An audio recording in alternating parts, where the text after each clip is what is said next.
closet door leads to heaven. Though it may be taboo to do so, perhaps an answer to these questions is found in biology. An interesting reality about our anatomical eyesight is that what we see right side up in normal everyday view is actually simulcasting our optical lens upside down. Thus, in our quest to know in both the biblical sense and often with relative immediacy, the nature of what we see is actually a kind of querying itself, i.e., to know the truth of one's gender, or better still, one's ontological force, is a project of making right side up what we view invariably as the truth. Our bodily default is to query everything that passes our line of vision by internally projecting it upside down. This is no doubt seen in our contemporary moment via our newly enfolded into cinematic lore cowboy in the person and works of Django Freeman. That is to say, Django's cojones, and by default his manhood, is only fully validated by his oppressors, one Stephen and Billy Crash, when he is hung upside down, even though he enacts the most masculine of justice, cross-referencing the shootout at Candyland, right side up. Therefore, perhaps the solution to this inquiring endeavor will be for all of us to learn how to walk on our hands, and when it rests, sit on our heads.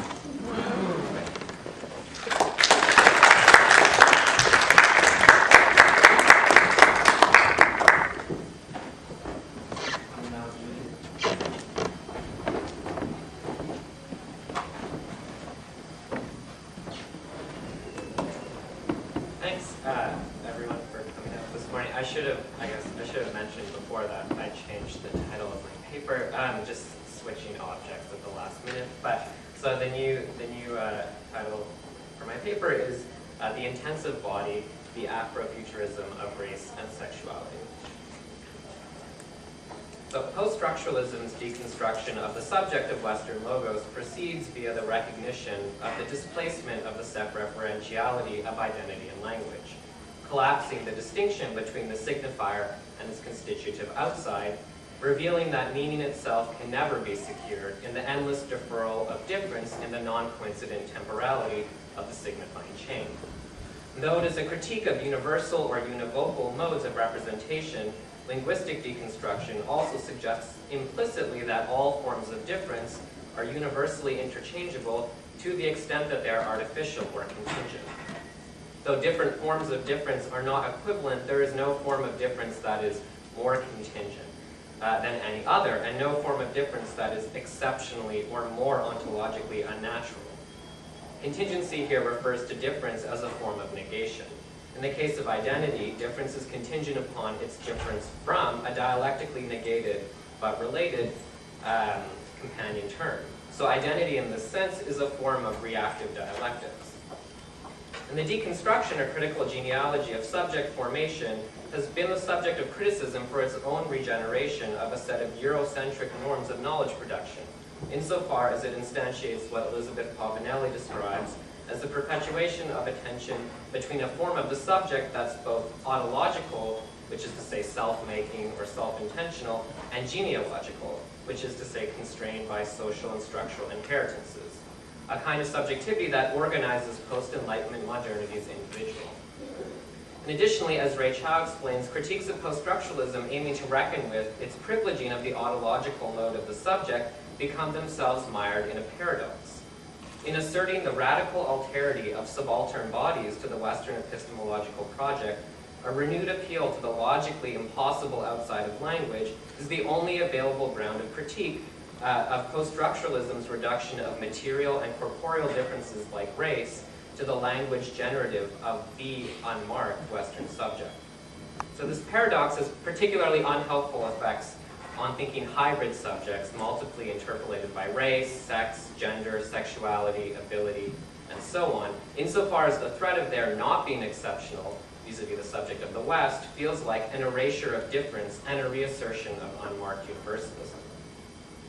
To resolve this paradox, exceptionalism has marked much of the work that connects blackness and queerness, and indeed queer of color subjects in general, particularly in queer theory.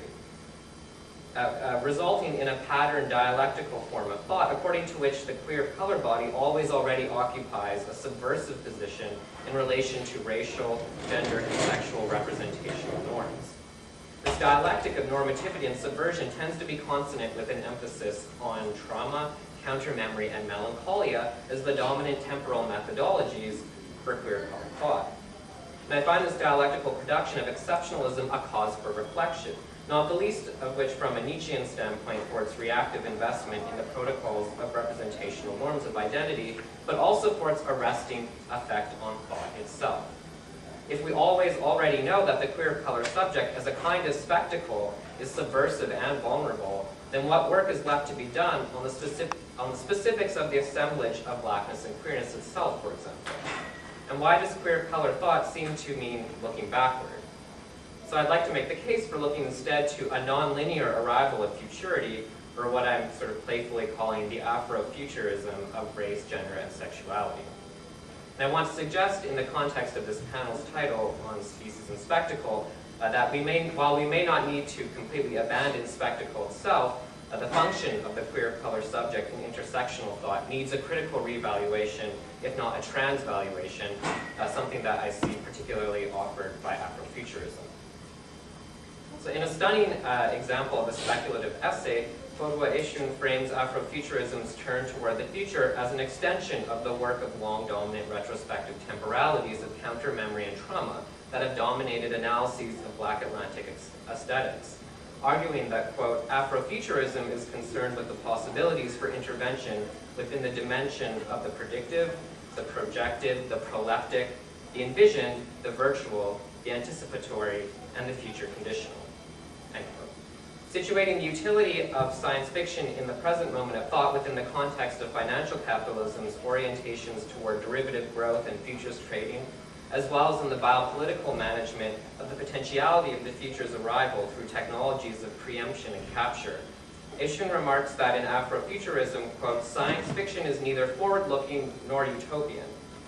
Rather, in William Gibson's phrase, science fiction is a means through which to pre-program the present. Science fiction was never concerned with the future, but rather with engineering feedback between its preferred future and its becoming present, end quote. In this context, for instance, the deployment of extraterrestriality, or the provincializing of the human, and the radical opening up of the ontological content of the designations race or species through speculative fiction, is a project that he terms, in a sort of Nietzschean idiom, the work of transvaluation. Quote, Afrofuturism may be characterized as a program for recovering the histories of counterfutures created in a century hostile to Afro-diasporic projection, and as a space within which the critical work of manufacturing tools capable of intervention within the current political dispensation may be undertaken, end quote. In other words, Afrofuturism neither looks forward nor backward, but rather aims at a different ontology of temporality altogether, one creative, responsive, and active to thought as speculation's participation in the power relations that affect and are affected by blackness in the present, as well as their inextricability from the maneuvers of capital and biopower.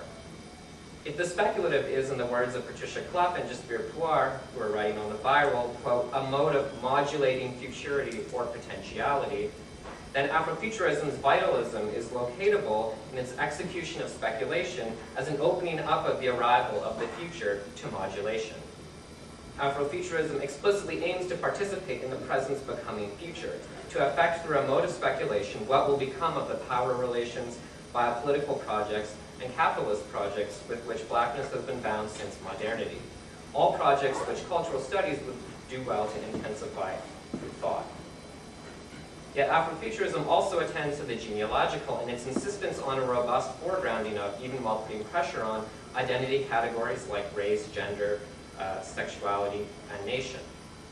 This confluence of genealogy and speculation is precisely the particular vital contribution I want to extract from Afrofuturism to, on the one hand, put pressure on cultural studies to pursue a future-oriented, non-representational analysis of race, gender, and sexuality, and on the other hand, push back on the deracinated tendencies of some of the speculative new fields of thought that are already antagonizing from within the traditional disciplines and identity fields. As Tavia Nyong'o has recently explicated, speaking on speculative realism, new materialisms, object-oriented ontology, and black aesthetics, the facile attribution of vitality to the post-human black body threatens to fall back into what Lauren Berlant has artfully glossed as the epistemic violence of apostrophe, a kind of violence of poesis that animates blackness through finally knowable excess, ironically making it too knowable for a truly post-human project committed to the non-opposition of epistemology and ontology. This apostrophe of matter in the post-human black body, as Nyong'o notes in a critique of Stephen Shaviro's reading of Grace Jones' music video Corporate Cannibal, is problematic in that Shaviro's attribution of a generative excess to Jones' black body becoming imperceptible is simply too hasty in light of a long history of thingification of the black body as the crystallization of knowledge's grasp of the object itself. As a lesson well learned from post-colonial theory on the silent or invisible installation of an absent present subject of the West that produced its objects of knowledge, speculation must be checked in its entanglement with precisely such a genealogical impulse. And Nyong'o offers what I would characterize as this kind of entanglement in his treatment of the figure of the zombie in the comic book series The Walking Dead. Reading comics cinematically through Gilles Deleuze's generative work on cinema, Nyong'o suggests that apostrophe operates visually through what he is borrowing the term the free indirect image. Like free indirect discourse, which in literature presents the speech or thoughts of a character in its own language without the use of quotation marks, the free indirect image collapses the subject and object of the image, something that Deleuze argues in his first volume on cinema is the social contribution of modern cinema. As Louis-Georges Schwartz summarizes, quote, Deleuze equates the perception image, the 0 degree of cinematic images in his taxonomy, with the semi-subjective, arguing that cinematic perception differs from natural perception, since natural perception does not have a semi-subjective form. As we move through the world, our perceptions are either objective or subjective, but never both.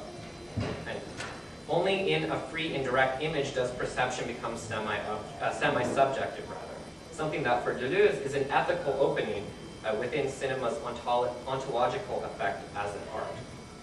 Nyong'o, though, in his transplanting of free indirect image to reading graphic novels, is decidedly more wary about this ethical opening when it comes to the zombie. And I suppose it would have been helpful to maybe have an image from the graphic novel, but you'll have to just sort of imagine it if you've never read it. Asking us to instead consider the value of delibidinizing the zombie, he notes that the zombie may trouble the relation between life and death, between human and non-human, by collapsing subject and object in panels of The Walking Dead, where it is unclear that anyone is meant to be gazing at the zombies drawn meandering around a descript and mostly white landscape. Yet at the same time, this vitalizing of the zombie body is difficult to disconnect from the potential unmarked installation of yet another universal Western subject in front of the vitalized zombie body. So the subject who would be presumed to be actually reading that panel, a zombie body which would thereby be evacuated of its genealogy and singularities of blackness and slaver bold competing. And if the zombie is an immensely awkward spot to stop in a panel on queerness and blackness, then I want to both recognize and hold open that awkwardness as a provocation and invitation to push our thought about race, gender, and sexuality beyond the post-structuralist paradox of negative difference, to let go of the impulse to exceptionalize and to drift in a severely compromised agency of waste, rot, and necrosis that is the zombie body. The zombie is surely spectacular, but by also being dead or undead, I find it to be at the same time queerly vital, assembling race and materiality in a way that might draw thought toward the Afrofutures of something other than a dialectic of the solicitation or rejection of representational norms. Thank you.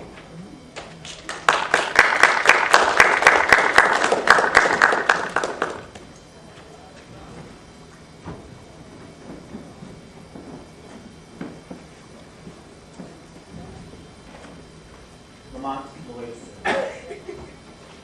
I hate that last name. The African American Studies Collective, this is an amazing conference. I'm looking at you because, Moya, I don't know anyone else. And thanks for accepting my very late abstracts. I'm excited to, the title's changed a bit. It's Jay Sitting in Public, Black Queer Desires, and World Making.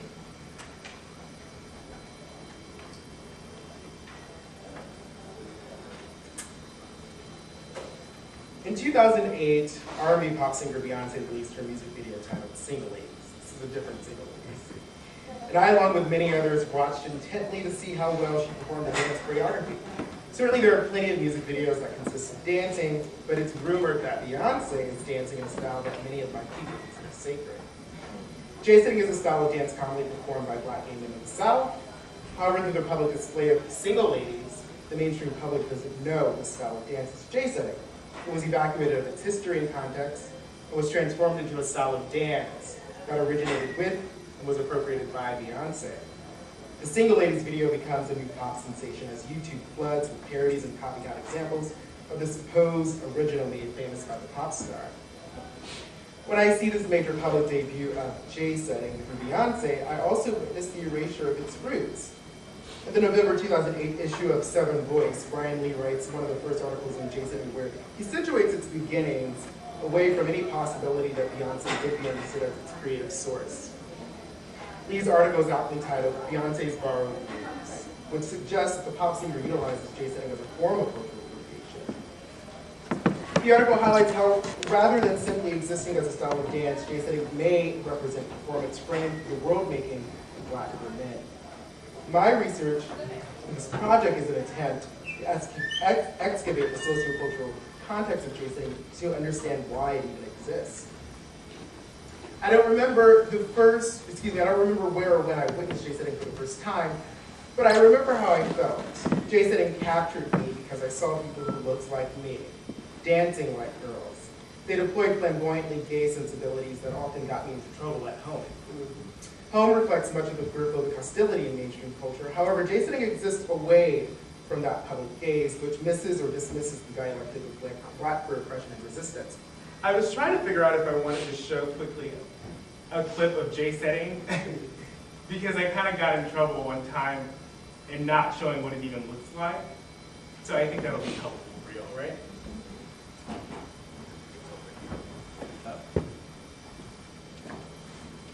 I want to make sure that you'll be able to hear it. Yeah, sorry, Moya. Come on down.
I'm often weary of showing off Black queer ways of being to folks who feel obligated to witness marginal experiences for empirical evidence, or like Beyonce for their own appropriation. Since Black queer folks don't possess large stakes in mass media usually, I often see Black queerness represented through our cultural work outside, away from the mainstream. J-setting and other forms of Black queer cultural work have some sort of sacred quality for me, where I reject its hyper-visibility for others in fear of it being stolen or exploited. One might argue that we use such forms for our own survival. It often validates our differences in a heteronormative and white supremacist culture. In an interview during a J-setting workshop for the Philadelphia Live Arts Festival in Philly Fringe, J-setter Kendrick Robinson explains that, quote, J-setting comes from the South, We took it from the dancers and majorettes at Jackson State University and decided to add a twist and make it more technical, unquote. This twist that Robinson speaks about refers to the ways in which J-setting has transformed into something different than the style of dance commonly associated with majorettes at Jackson State University. In an early 2009 issue of Vibe magazine, Terrence Dean contends that the style of J-setting was appropriated in the early 90s by Black gay men who attended various HBCUs. Since men were typically not allowed to join drill teams or majorette squads, usually comprised of only women, they took the dance style to Black gay clubs throughout the South. The twist within J-setting that differs from the majorette style may stem from the different socio-historical realities of J-setters, consisting mostly of Black queer men, and majorettes, consisting mostly of Black cisgender women. How does employing new twists refer to Black gay men's practice of world-making, creating realms that reaffirm our realities? This may illustrate how the style of J-setting is experienced as an entirely different dance genre than the majorette style. And so I'm going to show another quick video. And as opposed to showing Beyonce's sort of single ladies video, I just kind of want to show what J-setting kind of looks like out in public, right? For, say, possibly white audiences, I think you'll see here.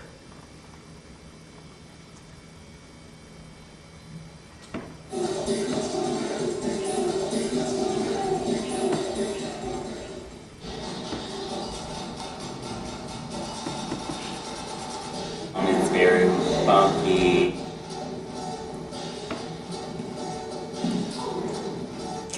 It's nasty.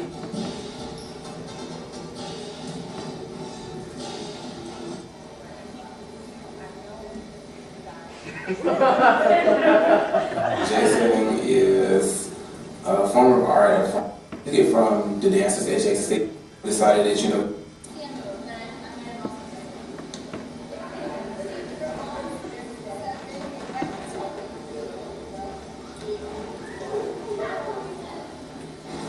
about 2 years ago was when I found this stuff about J-setting, and I thought that it was, we were exploring compression and expansion. And I thought that J-setting said some really phenomenal things about that, you know, like the history of it taking place first in football stands, like a lot of the things that Juma did this week kind of like tied into what I'm going to do, because my show's going to be a Gothic affair, and all of the strange movement that he was doing would actually help me.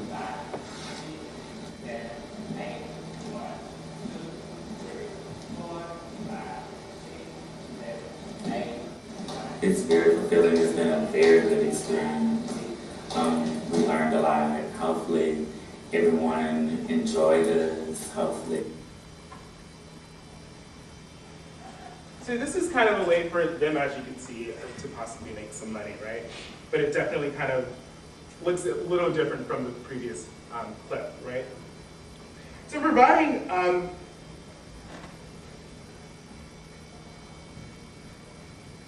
I'm providing an inquiry of Black queer Southernness, or Black Southern queerness, situated through the artistic performance of J-setting.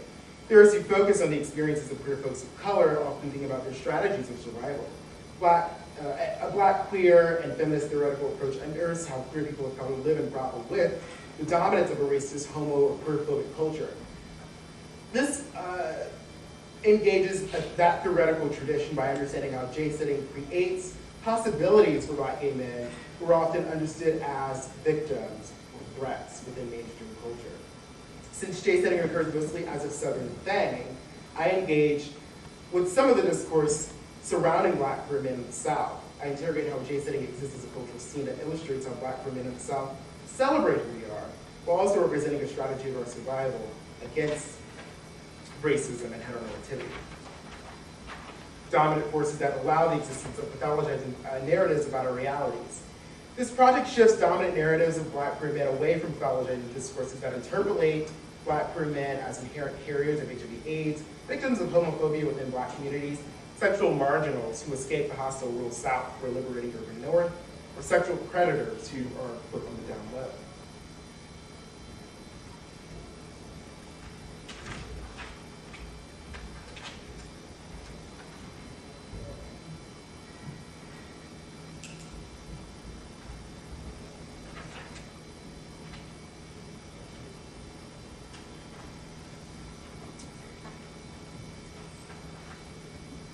as ballroom represents, so many of you are probably familiar with ballroom culture, right? It gets talked a lot in sort of Black queer cultural work in the Northeast.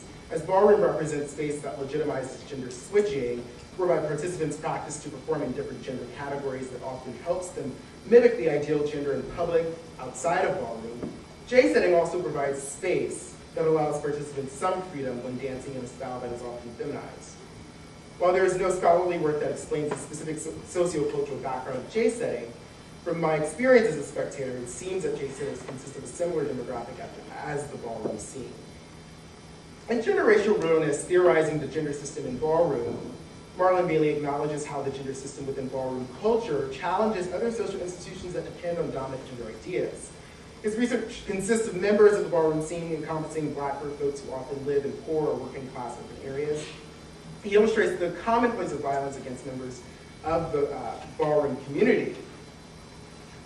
In thinking about Judith Butler's and Julian gender, he explains that non-conforming gendered bodies become visible and often encounter violence through homophobic means. This gender performance within ballroom competitions is not simply for show, but is put into practice through repetition for survival in everyday queerphobic spaces. It's made into a ritual. The ballroom scene allows space for practicing gender that increases participants' ability of mimicking the ideal of woman or man, which marks them as queer and allows for their survival. While the J-setting scene exists as a separate cultural site, I write here about the ballroom scene to illustrate the significant role of forums that allow Black culture to work among a particular demographic that is similar to the J-setting scene.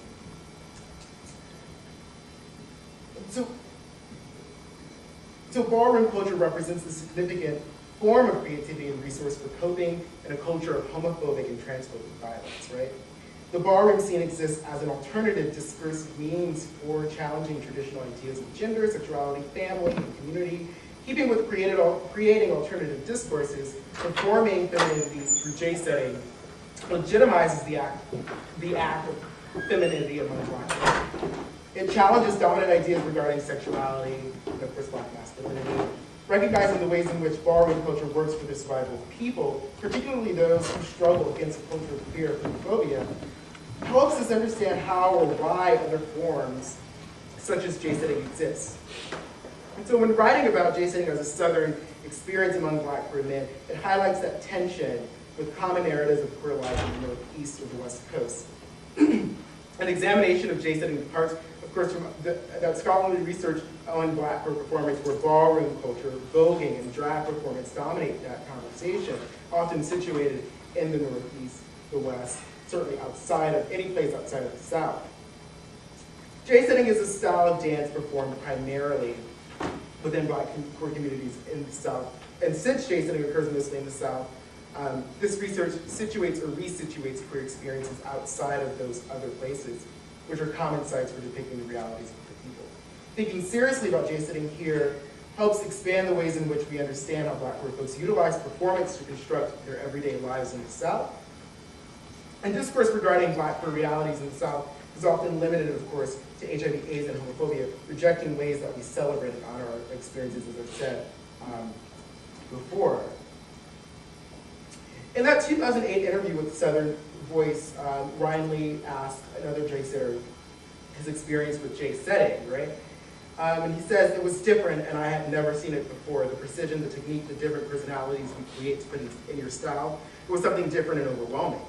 He goes on to say that J-setting also allows him to express his feminine side. Since J-setting often consists of men embodying feminine expressions, the dance style is often rejected by those invested in homonormative and normative ways of being. The struggle for normativity rejects the feminine or queer expressions associated with cultural work. And since the style of, since J-setting stems from all-female dance lines associated with HBCUs, it seems that Black queer men who J-set challenge these normative ideas of gender performance. So here we recognize how the lived experiences of J-setters are shaped through that discursive history of Black queer people embracing ways of being in spaces that have traditionally been out of reach for them. J-setting consists of that twist, right? Referring to the incorporation of traditional techniques, often performed by all-female dance lines, but also going beyond those traditions. While transcending tradition, J-setters are sometimes pushed to the side of a dance club when performing, but because, quote, the young and feminine dance form runs counter to the masculine environment club promoters are trying to create, unquote. The politics of respectability within such spaces demands a masculine way of being. Some Black gay men, as marginalized subjects, uphold a politics of respectability that demands the erasure of queerness, or at least keeping it out of public. Embracing a politics of respectability keeps minoritarian subjects in a fictive state of safety from dominant systems of power. It requires adhering to normative ways of being. A politics of respectability deploys a process of hiding subversive ways of being, a strategy of survival for Black gay men looking to challenge ideas that they are innately feminine, inferior, abnormal, non-human. The labor of respectability occurs in the face of racism and gender oppression, knowing that minoritarian subjects are always vulnerable and not achieving the ideal subjecthood. Among Black queer men, J-setters are sometimes, as I mentioned, are often pushed to the, not only pushed to the side of the dance club, but possibly altogether withheld from entering the space.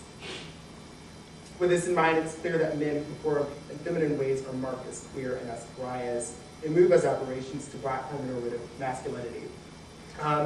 In discussion, I can maybe also answer questions to kind of more theoretical frameworks, but thank you, I'll stop there.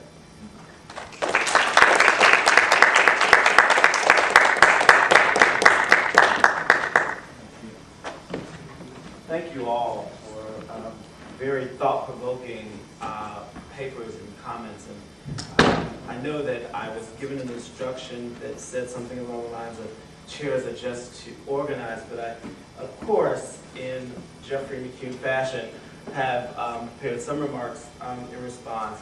And so I do want to say a couple things that, that I find interesting. What's most interesting about this panel is that it returns to alienish theories to engage alienized bodies. How do we reinforce the distance between non-normative bodies and academic inquiry by employing normative or canonical theory to Black, queer, or other bodies? To this, I ask a simple question. What does the body say? By no means am I suggesting a move away from theoretical engagements, but rather allowing the body to hold forth theory, rather than a sometimes dangerous move for alien theories to call forth the queer, non-normative body. So to the first paper, Augustus, I ask you, how might you problematize the performance of Black gender vis-a-vis a Movian analysis? Why might this move to the hermaphroditic actually make alien actual bodies who embody that subjectivity? To Julian, I say something like, the bodies that you engage, while I think it's very important to think of them in terms of a dialectic, I do think that there's also the question around issues of illegibility, right? And so what does it then mean to think about bodies, right, as being illegible? Whether or not there's a kind of presupposition that Afrofuturism is always about the next, or going back to the past, or however that construction, your idea of that it's a pre-program of the present. And that's actually not your idea, but I know you quoted that idea that Afrofuturism is thinking through this idea of pre-programming the present. How then do bodies, in fact, right, articulate that theoretical supposition? Right? How do we make sense of that in terms of thinking through what bodies actually do? And then finally, to Lamont's paper, I'm quite fascinated by the very preliminary, not preliminary, but very preliminary, but your preliminary comments around dancing like a girl. And I think that you may not realize this, but as a person who is very much interested in performance and performance theory, that I think you have an opportunity to really engage femme affirmative possibilities, where dancing like a girl potentially gives way to a woman that is at once affirmed and celebrated, right? Where I actually often even argue with my good friend Marlon Bailey around how it is that women are actually treated within spaces like ballroom culture, right? And so this is a very interesting moment for you, thinking about J-setting as a possibility to give way to certain types of kinship that actually I think Marlon Bailey articulates in a particular way, but you're actually articulating a kinship of affection, right, an affinity that I think is very powerful. And to the earlier question that I asked around issues of merging what I'm calling alien theories on purpose, right, to alien bodies, I do want to ask the question, what about the performative style makes Beyonce's appropriation of black, gay, Southern cultural items rather than one of black female majorettes, right? And so what does it mean to kind of force, this kind of question of authenticity, but also to force this question of appropriation, that it has to come from a black cultural origin, right? And we know that in performance theory, right, we try to challenge and fight this idea of origins. And then finally, I think that something you said in a very flip way actually speaks to several of the papers, and I'm sure that it will speak to later discussions as well. This idea of dispelling the idea of the sexual margin who escapes the South or the North. And I think that we have not engaged within African American studies or within cultural studies or within even gender studies what this mythology of the North as this place of promise, right? How it even, intersects with notions of the closet, right? So that closets that are constructed within a Southern hemisphere or within a Southern regionality, right, are very different than Northern constructions, right? And actually may, in fact, teach us a lot more when we think about the fact that blacks have migrated, right, from the South to the North, right, and often take some of these kind of cultural attributes and understandings of sexuality into the Northern spaces. And so we have this idea that we reflect on a kind of white, Northern dominant, right, constructions of queerness and sexuality, that we continue to kind of like obfuscate what's going on with black people because we're using these alien theories to kind of connect to alien bodies. Okay? All right. So that was my one moment of being able to respond to the papers. But I found them quite fascinating. I'm sure that the audience as well finds it fascinating and has questions. If there are things that you want to respond to that came out of the kind of respondent moment or impromptu respondent moment, that would be great. I'm going to ask that you come forward so folks can really engage you and engage your bodies in a particular way. And I'm going to move to my seat and allow you to navigate questions and then allow you to navigate your responses. But if you all can come forward, and we thank you once again for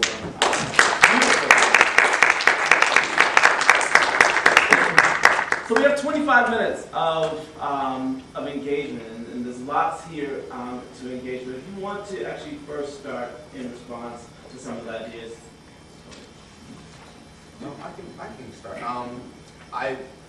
So it's interesting that you bring up the hermaphrodite, because I think that's the part of my paper that I think kind of actually deals a lot with the nature of this panel in terms of the species and the spectacle. And I say that only because if I kind of am working through the lens of someone like Laura Mulvey, who is dealing specifically with movies, and is basically saying that when we see film, what we're actually doing is we are looking at film through a certain kind of patriarchal gaze around certain kinds of constructions of race, gender, sexuality, things of that nature. Then the question, in some ways my question is, well, then how do we go about looking at media that is produced by women, even if we've been conditioned to look at it through a patriarchal gaze? So in a show like Single Ladies, Queen Latifah is the executive producer. So she has certain kind of agency over what kind of images are being created and exposed. So in some ways, if we're taking a certain kind of understanding of a conditioning of patriarchy and then looking at it through the lens of, but a woman is in this space creating these images, then in that way it becomes this blurred kind of alien figure who's actually looking at it. And so, if in effect, it's not necessarily that the aliens are the people on the show, but actually us. Because at the end of the day, like we're meant to look at it, and especially with that episode where the overt understanding is that Queen Latifah is the lesbian woman, and Val is the say she actually is the heterosexual woman who keeps saying over and over again, like, I like men, I like men, I like men. And Queen Latifah is saying, well, let's keep this relationship going until sweeps come, and then we'll stop once I've gotten my numbers. And so what happens is that actually it's the viewer who actually becomes the viewer actually becomes the alien.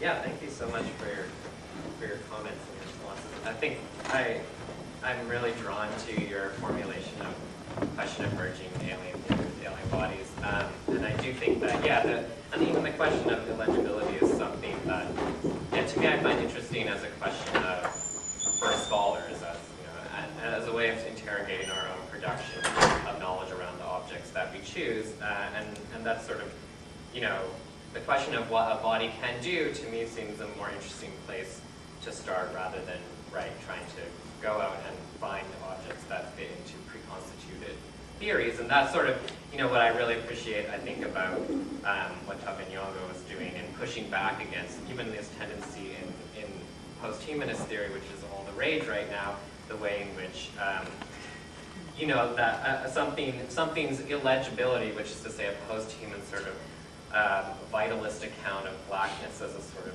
form of mattering itself actually becomes something that we can then know and grasp very easily as an object. And I think that is sort of a good example of the way that a sort of alien theory gets laminated onto an alien body almost just a little bit too easily. And I think that comes from a lack of attention to the genealogy of theoretical thought itself, where it's very easy to reach out and grasp certain objects.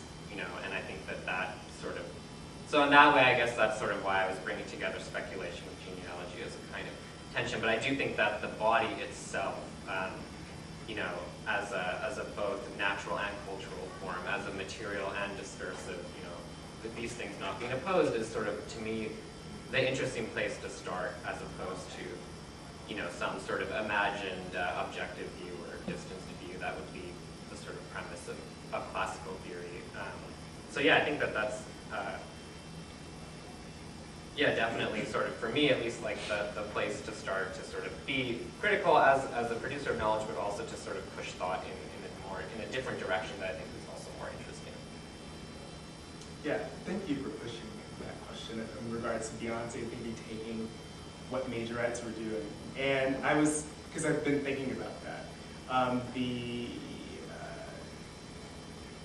I guess the reason why I responded in that way is because the choreographer was a J-setter, and it came out that she was J-setting, and using that language.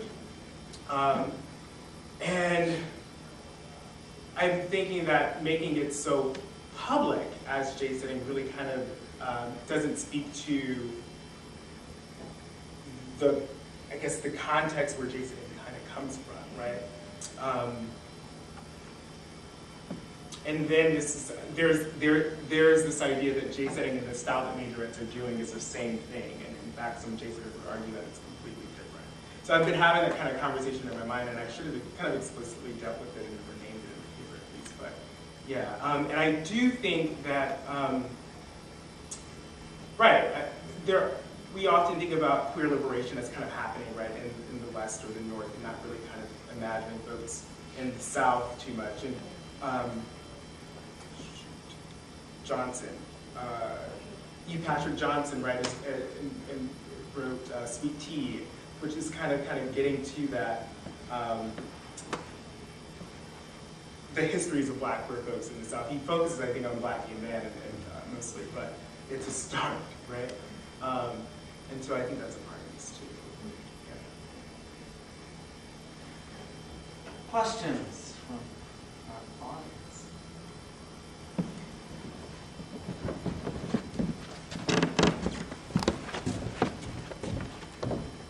I'm sure y'all have questions. There we go. I have a question. In the paper when we were talking about zombies, and I was just curious about, I wasn't sure if the artist who was creating it understood that work to be in the tradition of Afrofuturism, and what you think about zombies versus cyborgs, a la Monet, or vampires and also the butler, like how do you see the zombie figuring into these other kind of alien bodies that we see in Afrofuturism? Yeah, no, that's a great question. Yeah, I think in the case of The Walking Dead, there, it's not marking itself as an Afrofuturist text, and it precisely isn't in any way conscious of its own genealogy of the zombie as a figure, and that's sort of what's interesting. There is that history of the American commodification of the concept of the zombie, in the 20th century, in the way that it comes to sort of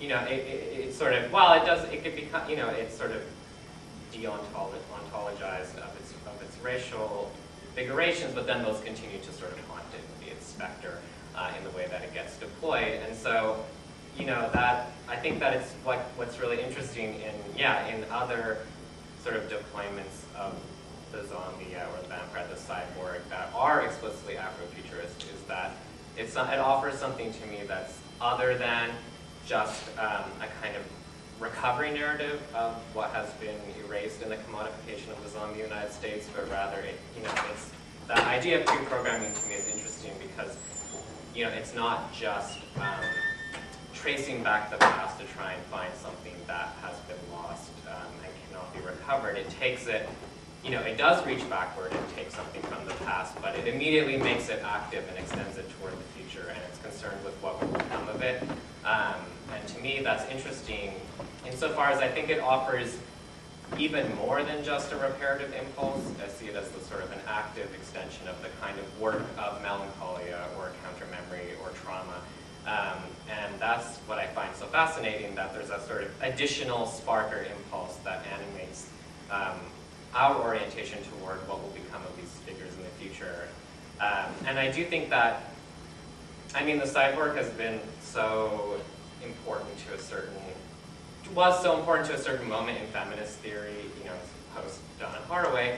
And in a lot of ways, the cyborg, it has been critiqued, in the last decade or so for being premised upon a sort of already existing integral human body that's separate from technology, and then the two of them are combined, and you end up with the cyborg. And there's a sort of technophobia implicit in that, which imagines that, for better or for worse, although it seems to be for worse, the human body is somehow polluted by having technology added to it.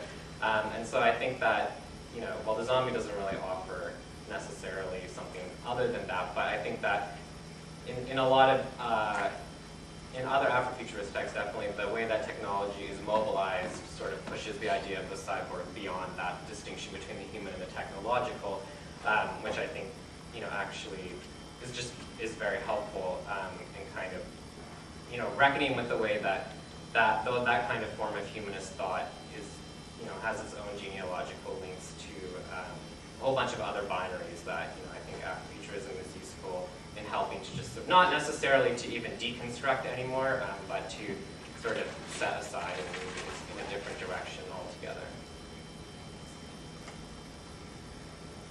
I'm really glad that you took a look at that episode of Simulators, because it really had me so complicated and conflicted when I watched it.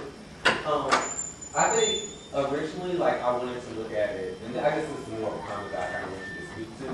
I think it was very easy for a lot of people to read the episode as liberatory because, well, not easy, because you have these two individuals that could be read as queer, even though Valerie is still always talking about she's attracted to men. Did you say you were read in that episode?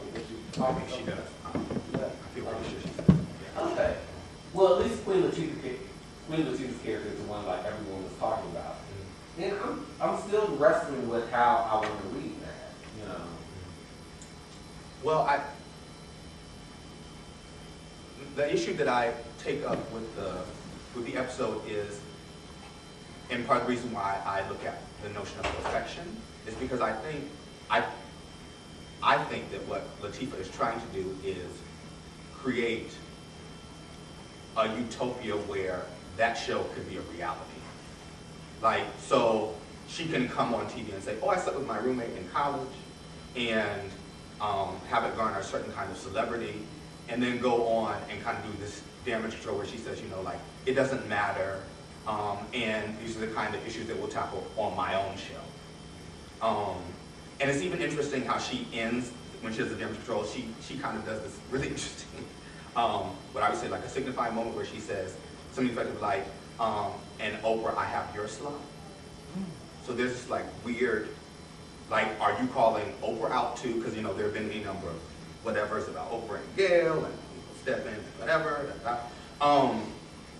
So the issue that I take with it is that, like, it's almost as if she's trying to create this notion of a perfect world where that could happen. But in the creation of this perfect world, what she actually ends up doing is she ends up overdoing these kind of like immensely problematic tropes around gender and sexuality. So again, you know, Val and she are having this conversation, and Val gets up and looks at her and says, like, you know, between look at me and look at you, you know, like who would have come after whom?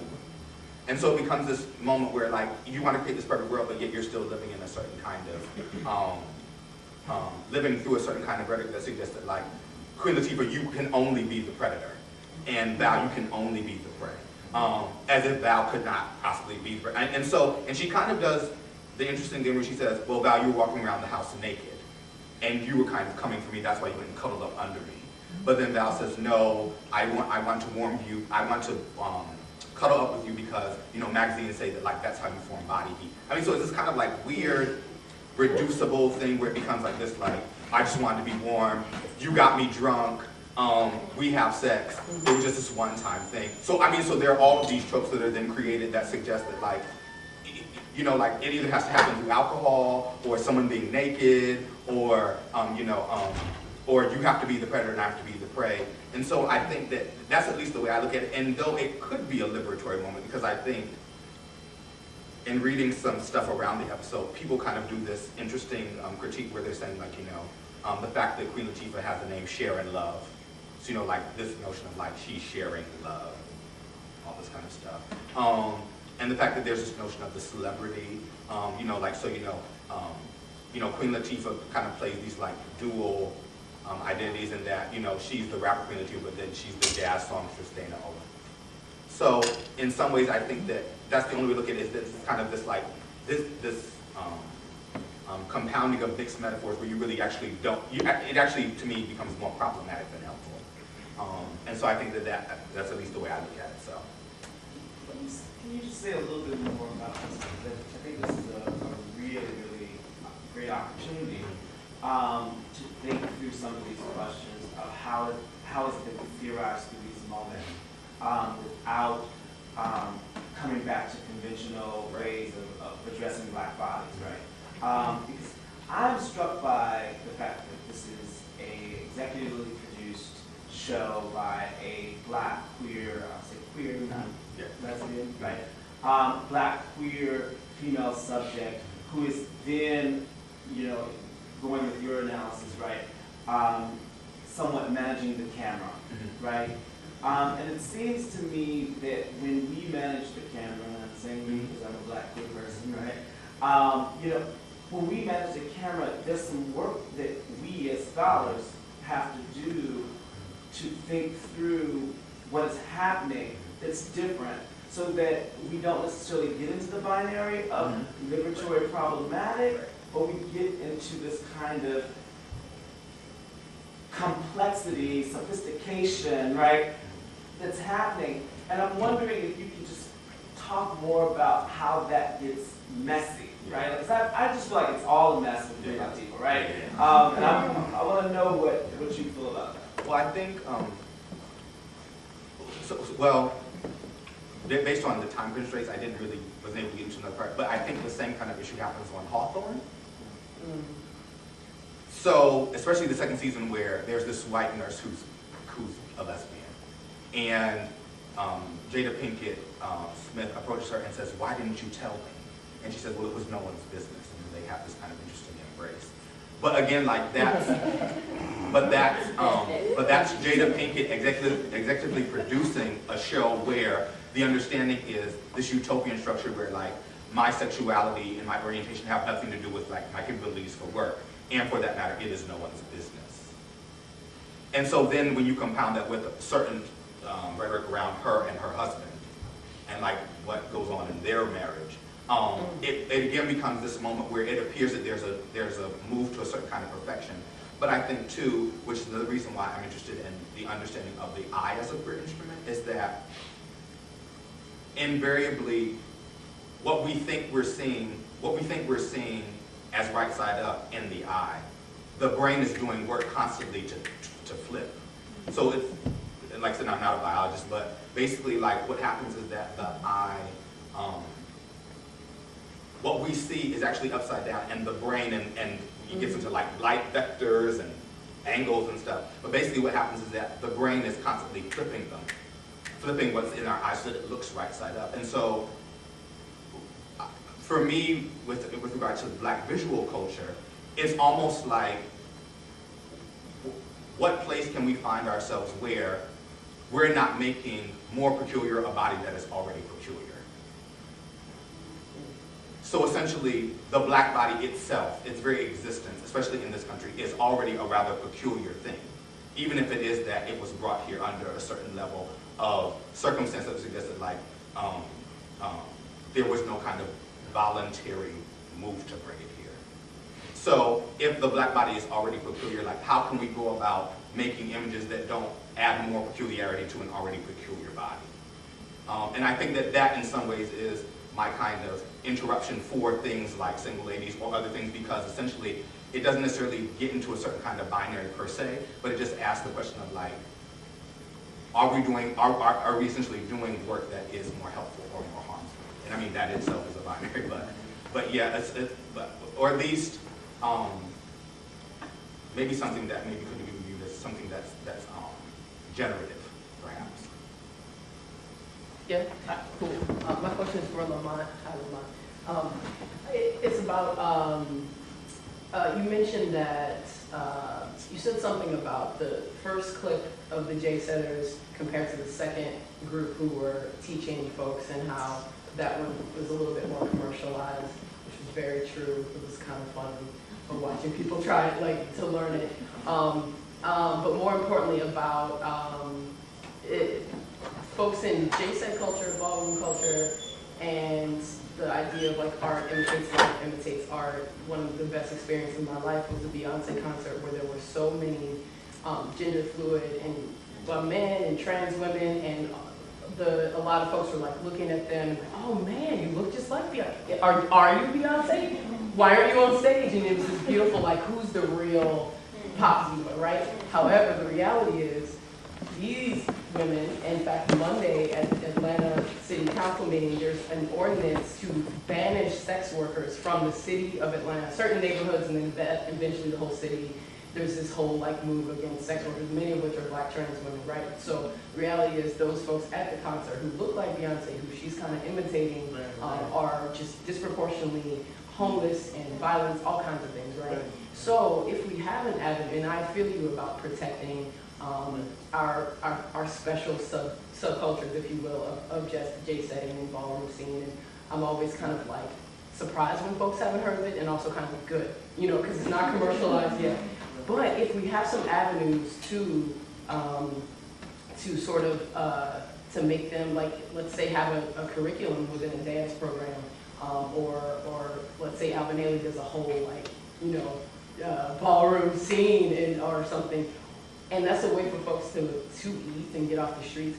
What are your thoughts about just kind of bridging that gap between like people who are just one of the most disenfranchised groups, and then also they're a mirror of some of the most, and not just Beyonce, Pink, Madonna, like all the pop divas are imitating some of the most disenfranchised folks. Right. It's a way for them to eat, right? So I'm thinking about how, so J-setting can be, and other forms of Black culture work, are strategies of survival in various ways, right?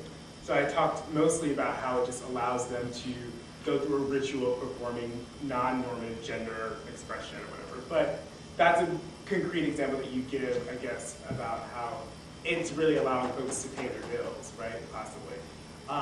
And it's weird because doing this work, I know that there are trans women who are J-setting too, right? And so I'm thinking about language to use, right? And I'm not, so this is not finished at all, right? I'm hoping to do kind of field work and interviews, and I don't know who I'm going to be interviewing per se, right? I don't know if they're going to be gay men, right, or queer men, trans women. I don't know how they identify, right? So I know that it's blurry in many ways, right? Right, so for it to be so public, I think it can be a strategy to survival, but I think oftentimes we romanticize things being public, right? Visibility equals liberation in some ways, but I think visibility can lead to vulnerability at times. We can think about that, right? I was in a queer theory class, and we were watching